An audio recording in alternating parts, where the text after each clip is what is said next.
Welcome back, friends, to DreamHack Montreal 2018, live from the Olympic Stadium in Montreal. My name is Cora, and joining me for our 6th round of the day will be Dr. Jikanenki back on the desk yet again. We're back. Don't you worry if you missed us. We are currently back on the desk. That Hunter Ace versus Orange game was thrilling. Faster than it could have been. yeah, trust me. That's we for damn started sure. that game. Yeah, that would have been quite a while. But it was still a great series to watch. I think Orange tweeted it took him about 2.5 hours to play that entire best of 5, and he said it was a very, very good series. Ultimately, though, Orange did end up winning, so fan favorite Hunter Ace is at a 4-1 record. Don't be worried, though, if anybody's going to win out and make it to top 16. It's Hunter Ace. Winning is kind of what he's known for. But getting into our next series of the day, it's going to be 2 more unknown players. Players who are very respected in the community, who certainly have made names for themselves, but you at home may not recognize those names. It's Envoy versus Yoitsflo. And, you know, we happen to be reasonably good friends with both of these guys. Very talented Hearthstone players and just good dudes. Yeah, they're just great guys overall. It's like I can't speak about how just personable and how nice these two guys are. I just gotten the pleasure to meet them over the time. Envoy I met at a PAX event, I would say, quite some time ago. I know it was. He just popped up in life some time and just ago. won't go anywhere. And then just keep showing up. And then Yoitsflo I met after meeting Nostom and just that kind of group of players. And they are very personable people, very great people. And unfortunately, one of them has to knock each other down to the, what is it, the 4-2 side of things. Yep. You don't want to be 4-2 going this far in the tournament right now. That's when things get really sketchy. 7-2 is going to be guaranteed, I believe, to make it through to top 16 cut. Potentially 1-6-3 player could make it through as well. And we can take a look at the current standings and actually see which players so far are shaping up to potentially make that top 16 cut. We have 5 5-0 players, excuse my blindness, so far in the tournament, and they are 3 well-known names and 2 that you may never have heard of before. It's Pheno, Orange, and Doc Pone, who we got to see earlier on in the tournament. And then level 9001 and G, also undefeated, and I do not know who either of those players are, but I love that about DreamHack. Yeah, I don't know who either of those players are right now, but, you know, you got to love it. You got to see those, you know, fresh names. That's what DreamHack is known for, is you just making names out of people that you may not have heard of. So level 9001 and G, I'm both looking forward to seeing both of them play. But, of course, they're undefeated right now. We're going to be looking at some of the 4-1 games right now. I believe all the players right now that we are currently spectating are 4-1. So it's not necessarily do or die time yet. Yeah. But it's definitely trying to put yourself in a more comfortable position than being 4-2. Absolutely. After you lose that first match, obviously, you're not happy about it, but you're still feeling okay. We're going to be playing through a couple more rounds today.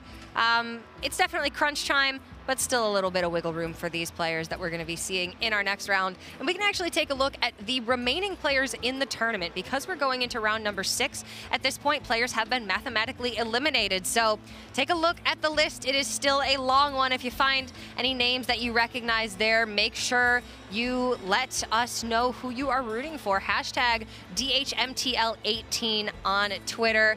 Cheer for him in the chat. Just let us know who you are rooting for to make it to that top 16. Yeah, just looking at this list, you can see so many just, you know, everything from the world level players are still on this list to, you know, some of your friends at home might still be on this list if you're rooting for them, or just to some people that may be infamous within the community itself and names you might just recognize from playing on the ladder system. Yeah. Certainly some names that have emerged from DreamHack events. We have Hot Girls, DreamHack Atlanta Top 16 last year. We have Coach Twisted, very famous for his match against Walla Oompa at DreamHack last year. Oh, that's a doozy. That's a name I'm never going to forget. We still got Ray C and Hot Meowth from Team Panda Global. Just tons and tons of names on here that would be phenomenal to see on the stage. Unfortunately, we can't feature all of these players, but all of those players are still remaining in the tournament. I don't know exactly what the lowest record is. It might be 3 losses. I would think probably 2 and 3. Yeah, so a at that point, still playing it out for those points. Yeah, top 32 does get points, even though if you are at 2 and 3 right now and you do win the next 4 rounds, it's still an amazing accomplishment. Just the tiebreakers are going to be, unfortunately, too poor to make that top 16 cut. But we've still got plenty of awesome players that we're going to be seeing over the course of today. And we can take a look at the picks and bans for our next series. Again, it is Envoy versus Yoitsflo. You can see Envoy there on the left. Have we ever actually had Envoy on stream before at DreamHack? To be honest, I don't think we have, and I mean, he's just such a good player. It's the running joke with Envoy that we like to have is that he currently is the most proficient 6'3" gamer. I believe all of the DreamHack events, he goes 6'3", and he makes top 32, which is good for points, don't get me wrong, but you want that top 16. He was comparing it to me that he right now is walking the 10K right now, and he's making 32 after 32 after 32, and that big payoff one day is going to be that top 16. I was kind of joking with him about it. I'm like, you know, you're doing well enough that people expect to see you here, and they're not like questioning why you're here still playing, but you're not doing so well that people have like really high expectations for you at every event. And I think he kind of wants to create those expectations. You know, he's part of the community, but you need that breakout event experience. And for Yoitsflo, he's, again, kind of another one of those players. He's got great friends in the scene who are super talented. He's practice partners with Muzzy, Leadpaint, Nostum, awesome players. And he just finished second at his consecutive PAX Geico Gaming Hearthstone events, but still hasn't had that win just yet. So Envoy's Rogue is going to be banned away. It's Druid, Mage, Warlock, and he has a full Smork lineup. He's going face, doesn't even need to think about it. Yoitsflo, maybe a little bit more thought there. It's going to be the Warlock band and Druid, Rogue, Hunter as the remaining classes. Is he on the Tempo Storm lineup? I believe he is on the Tempo Storm lineup right now. I mean, those are his, you know, most proficient practice partners. So I wouldn't be surprised if it is that Odd Rogue, that Death Rattle Hunter, that even Warlock, and that Token Druid. Very consistent lineup overall. It has kind of, you know, covers its balances. It has those weak points. It has those strong points. Envoy's lineup is extremely strong at what it does. But if you hit that bad matchup and you get that control player that might have 2 control decks in their lineup, oof, you are in for a rough time. And Envoy said, you know what? I'm not worried about it. Bring it on. That's what he said to you? He said he's not worried about it. He was not as happy when I talked to him. He was like, really? Oh, shoot, now I'm 4-1. I need to play against the good lineups. Yeah, he wasn't too happy about it. But we want to know, from you at home, who are you rooting for here? It's the battle of the underdogs. That both of these guys are excellent players in their own right. So is it going to be hashtag Envoy or hashtag Yoitsflo in the chat? Make sure you're following the stream to be able to get that vote counted. Jay, I'm torn. I am really torn right now. Both of these guys are great. Both of them are phenomenal players. I think the one separating factor right now is Yoitsflo has just a bit more experience being in that limelight, having that more, I guess, pressure on him. But, you know, sometimes that's what causes people to fold. If you have too much pressure on you and you see people, you know, they consistently do it well at events, but they've never got that breakout win. Maybe they just don't get that breakout win because they've always put the pressure on themselves, along with some of their teammates, practice partners, putting the pressure on for them, and it just happens to fold. The issue for me here is I've seen Flo play. We saw Flo play last week. He's a great player. I know what to expect with Flo. With Envoy, he's a little bit more of a loose cannon. He's a loose cannon, that's for I've sure. heard stories of his play from him, to be fair. So, you know, they could have been a little bit skewed. You're only getting one side of the story. But I've not actually seen him play at any point in time. So I don't really know what to expect with Envoy here. Flo's a sure thing. Envoy could come in and completely, you know, wow the pants off of us. But we're going to have to find out. I don't think I can pick a side here. I don't want to pick a side is the issue. I mean, I think if you're going based off of experience here, it's going to have to be Yoitsflo, but I would love to see Envoy get some kind of success within the scene because I think he deserves it. He is a great guy. I believe we're getting into game number 1, Envoy versus Yoitsflo. Looks like potentially a Druid there for Envoy if my eye spies a Whispering Woods. Yeah, that does look like a Whispering Woods out the corner of the eye. We'll see, though. There it is. All There's right, the contacts Woods. are working. I don't have to go to the eye doctor just yet. And it is going to be a Druid Mirror, actually. All right, Cora, get ready for this one. These get very infamous for what they can do. I would say that recently, you know, they've changed up a lot. They don't have the same Violet Teacher package.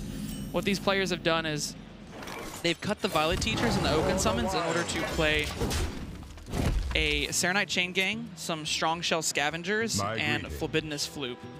And you see already, they're getting off to it, saying, you know what, my the birth of a rivalry. Flo's not messing. He's, you know, kind of the guy who sits in the back of the room, and, you know, he's very personable, but he doesn't say a whole lot, just kind of observes. And to see him take this aggressive stance with that threaten emote is I know, the first Uncharacteristic of emote Flo. you use really defines you as a person for the rest of your Hearthstone My career. goodness. And right now, I believe that was probably one of his first emotes ever on stream. And now everyone has their preconceived notions of Flo now. We're certainly not going to see any emotions from his face. No, definitely Unless not. something truly absurd happens. For both of these players, well, the left sidebar actually says it all. Hero power pass, hero power pass. Yeah, there's really not Rinse, much you repeat. can do in the early game in this matchup when you can don't have wild that growth wild on turn growth. 2. Yeah, that's about it. That's the early game you're really looking for. And right now, neither of these players have access to wild growth. Yoitsflo just has access to that Serenite Chain Gang. I don't blame him for playing it. You have to be very careful with the Whispering Woods. You kind of want to combo it with something else. If you just go ahead and play it out, what'll happen a lot of times is swipe will kind of get you there. And you see Envoy right there just going straight for the ramp. Gonna go ahead and get that Arcane Tyrant online, wants to be able to contest these Serenite Chain Gangs. This is a very sketchy play, and the reason I say that is because if Yoitsflo has access to Strong Shell Scavenger, this Arcane Tyrant could just bite the dust and die right there. But I think Envoy is kind of accepting that and saying, you know what, if he does that, I can go ahead and clean up the chain gang, and I baited a Strong Shell Scavenger that won't be used later on. I think coining out the Nourish, getting that ramp before Flo is absolutely correct. Envoy sees an opportunity to try and gain some tempo in this matchup, and he absolutely is right to take it. This matchup, the way that it interacts, has changed so much since we saw it for one of the first times at DreamHack Austin. Very famously, the Amnesiac versus Zalae matchup at DreamHack Austin was lengthy, was weird, and actually went down to fatigue for both of the players. They spent just turn after turn absolutely playing nothing, not really accomplishing anything, and willingly burning cards. The matchup looks a lot different now. It is much more aggressive. They're trying to fight for board in the early game, trying to leverage Spreading Plague when they can, but it can still be very difficult to know when exactly is the right time to take the board. Yeah, it's very difficult to really understand that. And I remember when the matchup was first being played out, a lot of these players, they just didn't quite understand even what they were doing. I was talking to Zalae and Amnesiac afterwards, and they were kind of saying, we had a grasp of it, but it was much more complicated than we first had intended, weird. and it was just weird, and it was crazy, and they both didn't even know what they were doing. And Admirable and I casting it, we didn't know what we were doing. We were trying to put our best input forward, but a turn after turn of just burning cards just so they would gain the armor and not waste anything was just absurd. But it was, just a kind of a magnificent thing to watch. And you see Envoy here. Envoy just said, you know what? I'm just going to go ahead and play out these Wisps. The most that Yoitsflo can do right now is dedicate mana to Spreading Plague and Power of the Wild. I think that would be the nightmare scenario for Envoy right now. But Envoy might feel as if, you know what? I'm just going to take this opportunity right now, make this board state, and trying to end the game as quickly as possible, not even give him time. And how much damage is this already? This is terrifying. I mean, Envoy has the Soul of the Forest as well.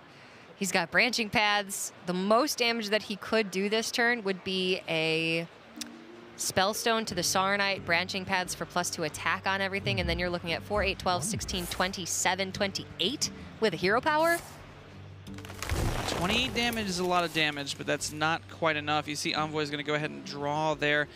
And Envoy did put himself into a sticky situation. He went for a line of play that meant he couldn't follow up with the Spreading Plague that's currently in his hand if Yoitsflo went for the Whispering Woods Soul of the Forest. And with that, it might have just basically just been his own undoing.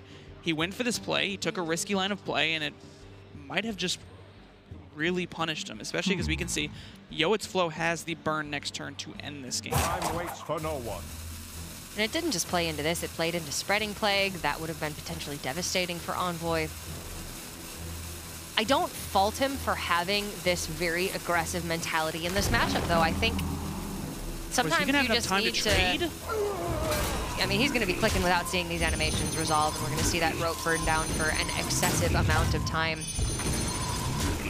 I think he missed. He didn't miss any of the attacks, but he couldn't clear off another. Oh, that's just got to be it, right? I mean, he can't cast everything. He's only on 9 mana. No, but how much is Double Savage here? It's going to be +4 for each, so 5, 10, 15, 20, 25, 29. Ah, just shy again. 30 damage with the hero power Double Savage. And one mana away. That could have been very scary because I'm not sure if Envoy had enough time to do that math to figure out whether or not he would be alive with double Savage or if he didn't clear off one of the minions. It's a lot of calculations. That is a lot of calculations. Double Savage branching, double branching hero power, double Savage swipe. Like, you need to take all of these damage spells into account here. And ultimately, he could have killed off one more iteration of the Wisp and the Treant with his 2 remaining Wisps that he decided to attack face with. Very fortunate for him here that he is actually hanging on by a small thread with the damage that Flo does have available. And you see Flo there. As soon as you get to this point, you have to go quick. There is no taking your sweet time on this turn. You have to make sure to clear up as much as possible. And Flo is going to have a healthier board state after this. I think if Envoy took, one more value trade, there'd probably be one less Treant on the board, but I don't think Envoy's too concerned with that. Does now have, an okay Spreading Plague, or could just try and clean up the board, whichever way he chooses to do so.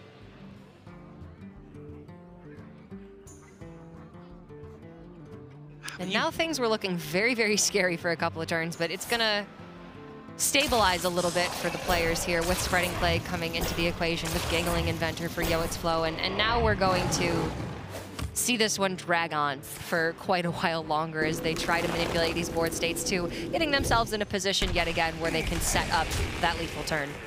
You see Envoy there just being very aggressive, actually missing the hero power with his face, I believe. I believe he didn't even attack anything with his face. A little bit, unfortunate. I think Envoy might be getting a little nervous because he made that very risky play. This is one thing that I was worried about with Envoy coming on camera. I think he's a very solid player. He's one of those players that I think in tournaments, he is always towards the top of the top 32. He's always, in that 17th, 32 slot. But when you put him on camera for the first time, you get nervous. Yeah. Your first time on camera, it is a whole different experience. You start to make mistakes that you didn't even know were mistakes.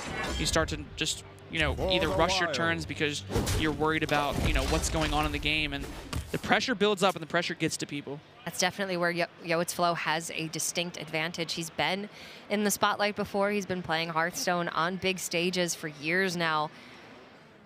And you cannot discount the value of that experience because, even from my perspective, I'm behind the desk all the time. I'm on camera. It's a completely different world than sitting in a chair and having all eyes on your plays specifically. It's scary. Remember, sometimes you just sit in the chair and you really, it's funny to think about this, but sometimes you just tell yourself, don't mess up. Don't mess up. I've done this everything countless of times where I was like, all right, don't mess up, because you don't want to be known as the person that messed up on stream. Oh, God, no. And then because you started thinking that way, you always mess up. That's just the rule of thinking don't mess up. Like, that's the thing. As much time as it's taking to do all of these lethal calculations, to take into account cards that your opponents used already and chances that they have, second copies of that card, all of that is bogged down by nerves and by doubt and self-confidence or lack thereof. And it's just that much more difficult to think and play optimally because you're being, taken in all of these different directions. Yeah, psychology is not something that gets talked about too much when playing Hearthstone. But as we can see here, Yoitsflo does have all that burst damage, but those Annoytrons are going to get in the way for now. Yoitsflo is going to have to try and find a way to navigate this one, not, giving Envoy, say, a better Spreading Plague or keeping up the pressure. That way, Envoy can't commit to something like an Ultimate Infestation to end the game that way. I think it's a pretty powerful turn from Yoitsflo. And right now, Envoy doesn't have really any response to this. Playing Ultimate Infestation would just result in him being dead from double Savage or branching paths. Flo has set this one up beautifully. Does find branching paths that can draw into Spreading Plague, but I think if you're Envoy here, you can't take that risk of saying maybe you'll draw Spreading Plague, because what'll happen is you draw 2, you draw Spreading Plague, yeah. Then you don't have anything to buff it. Flo just takes so many value trades, still has a board.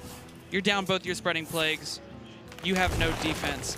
I think one of the winning plays there was to go ahead and go for the Ultimate Infestation, draw as many cards as possible, hoping, in Flo's hand that he does not have that potential burst damage.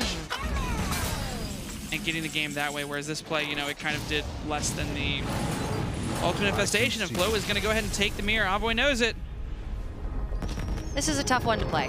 Envoy had the initiative. He got the coin nourished from mana, was ahead on mana and ahead on board after the Whispering Woods Power of the Wild, but Flo's response was just stronger. Having the first Soul of the Forest in play pretty much determined the outcome of that game. And yeah, Envoy looked a little bit nervous. He did some things a little bit suboptimally. I don't ultimately think it would have changed the course of that game.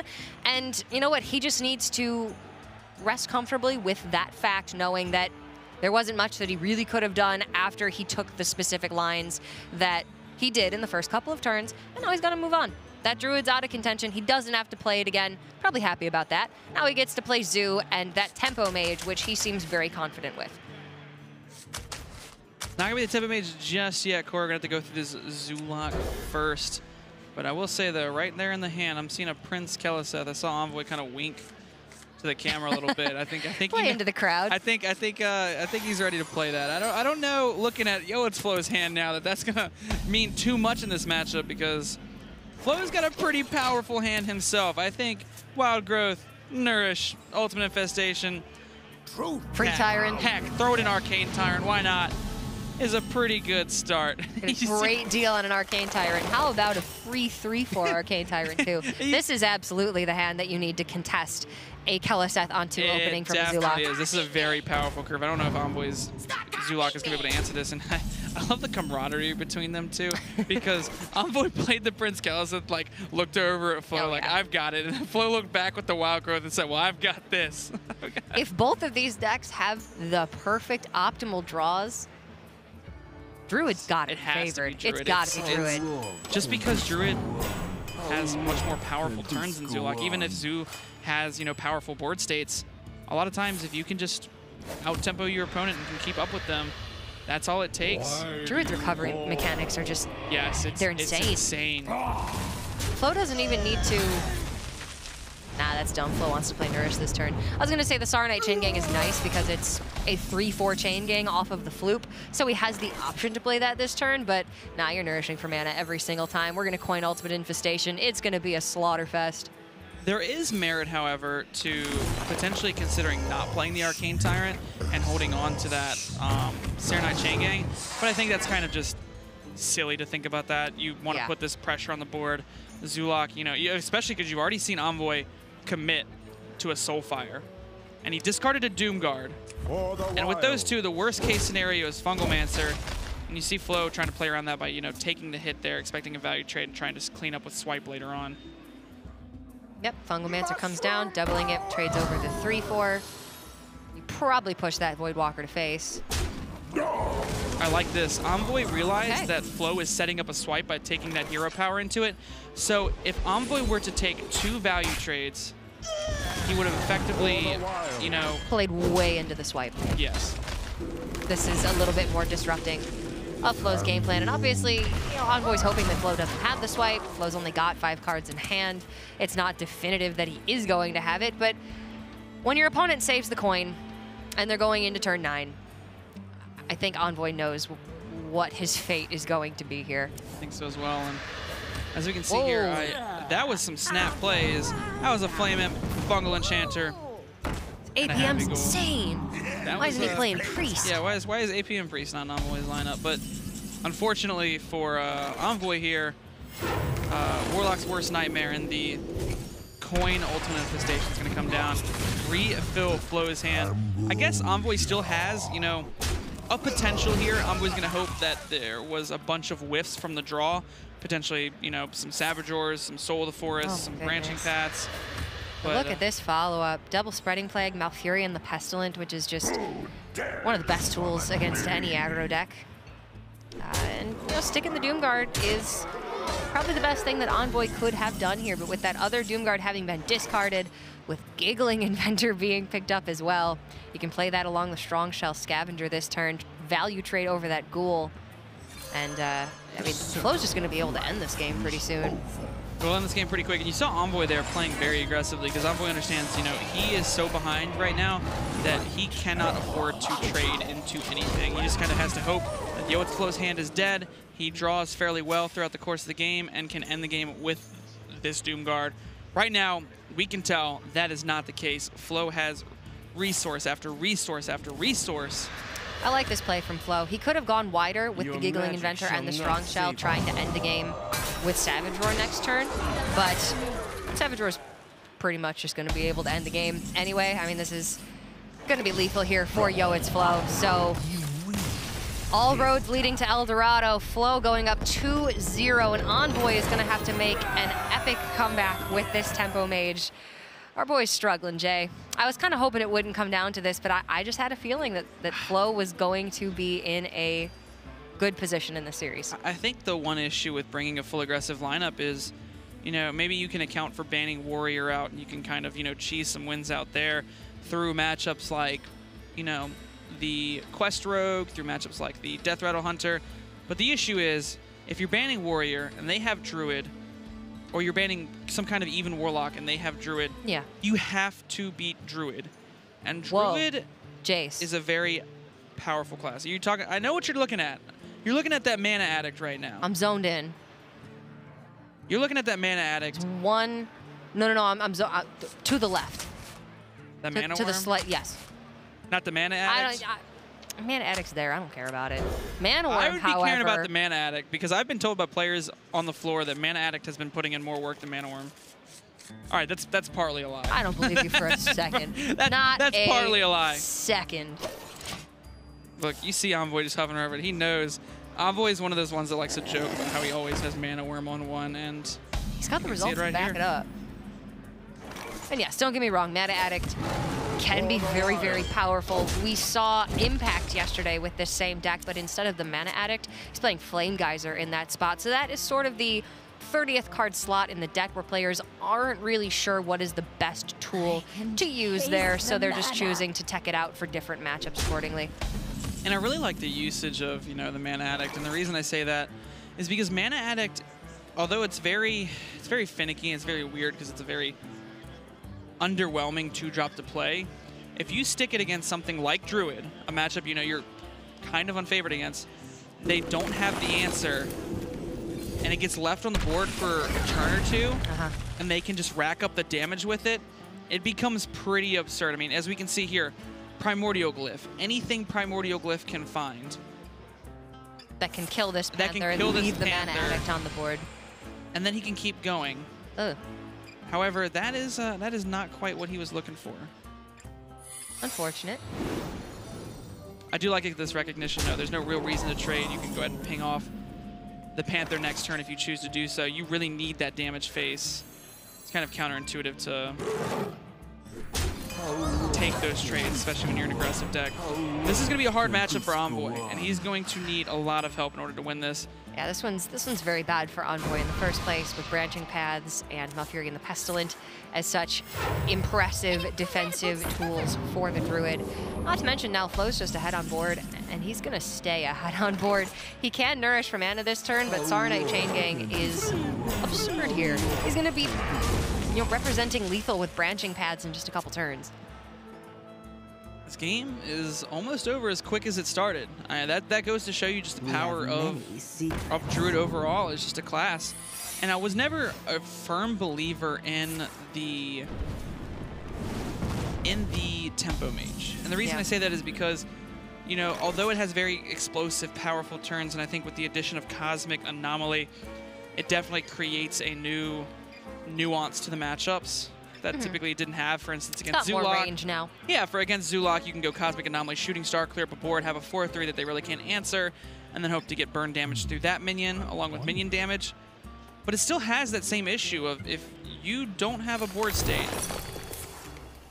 this happens to you, and you cannot do anything about it. There's just too many priority bans right now, I think.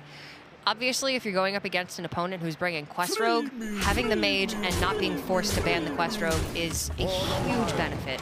It's so nice, because then you can ban the Druid or you can ban the Odd Warrior. But if you're playing an opponent who doesn't have that Quest Rogue and who brings Druid, Warrior, and even Warlock, say, what are you supposed to do?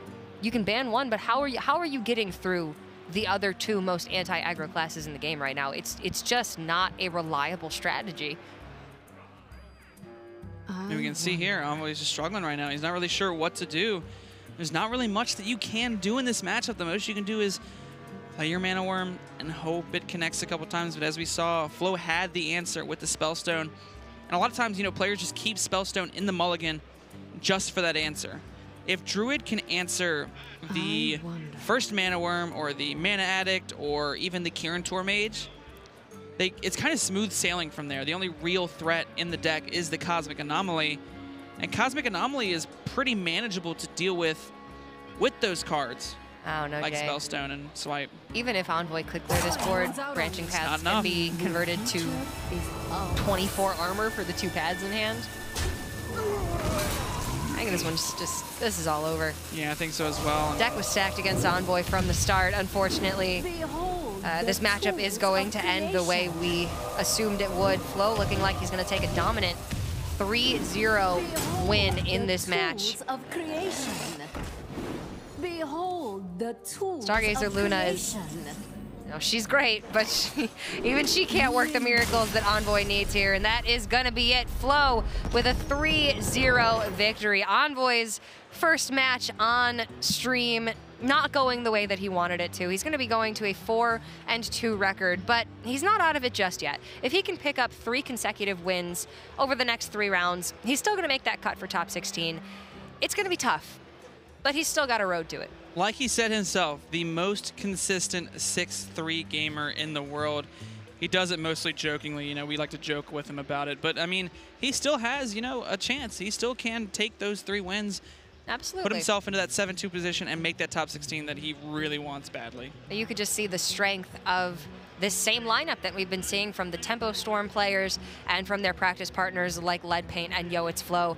Very well-rounded statistically, and I don't mean that lightly. I mean, they enabled the help of a statistics professor to get the stats to say that this is the best lineup that they could possibly bring, and most of the players that they've got bringing it are currently at that 4-1, 5-0, respectable win rates. And Flo's now going to be going to a 5-1 record over 6 rounds. He just needs to win 2 more, and he's guaranteed in the top 16. I would love to see Flo do well at a premier event. I would love to see Flo do as well. I believe he made top 4 or top 8, if I remember correctly, at the DreamHack Austin event that we had the pleasure of casting. And, you know, it's just a matter of time. If he keeps doing consistently well, it is just a matter of time before he ultimately gets that big win under his belt and he can say he's something like the DreamHack Montreal champion. And I think a lot of people in the community really want that for him, especially, you know, from the America scene, people like myself. I see how much hard work, how much dedication that Flo puts into the game, and I think he deserves it a lot. It's great to see that hard work pay off. And coming up next, we've got 2 more very hardworking players who are going to be featured in our second match of round number 6. It's going to be ZLSJS up against Panda Global player Hot Meowth. So don't go anywhere. When we come back, we'll have the second match of round number 6.